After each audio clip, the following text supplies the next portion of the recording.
அஸ்ஸலாமு அலைக்கும். Hi friends, எல்லோரும் எப்படி இருக்கீங்க? இன்றைக்கி வீடியோவில் என்ன பதிவுன்னு பார்த்தீங்கன்னா, இதெல்லாம் நேற்று உள்ளதுங்க. எங்கள் ரிலேட்டிவ் வீட்டிலேருந்து வந்த மட்டன் குர்பானி கறிங்க. அதுக்கப்புறம் என்னுடைய பக்ரீத் சாரீஸ் நான் கட்டி ஃபோட்டோ எடுக்கலை. அப்புறம் ஆப்பிள் கீர் காலையில் ஸ்வீட்டுக்கு நிறையாலாம் செஞ்சால் சாப்பிடவும் முடியாது, செய்யவும் முடியாது என்னால். அதனால் ஸ்வீட்டுக்கு ஆப்பிள் கீரு, எலும்பு கொஞ்சம் போல் மட்டன் கறி போட்டு சூப்பு, அப்படி நிறைய எலும்பு போட்டு கொஞ்சமாக எதையாவது கறியை கீரோலாம் சேர்த்து நீங்கள் சூப் வச்சிங்கன்னா சும்மா சூப்பராக இருக்கும். அப்புறம் இடியாப்பம் இதெல்லாம் காலையில்.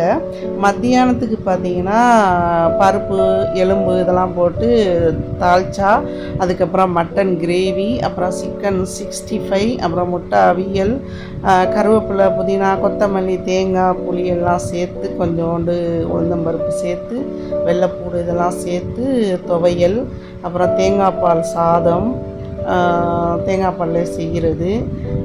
மாம்பழம் அறுக்கலாம்னு நினச்சோம், அதுக்கு மேலே சாப்பிட முடியாதுன்னு நாங்கள் அறுக்கலை. ஓகே ஃப்ரெண்ட்ஸ், அஸ்ஸலாமு அலைக்கும்.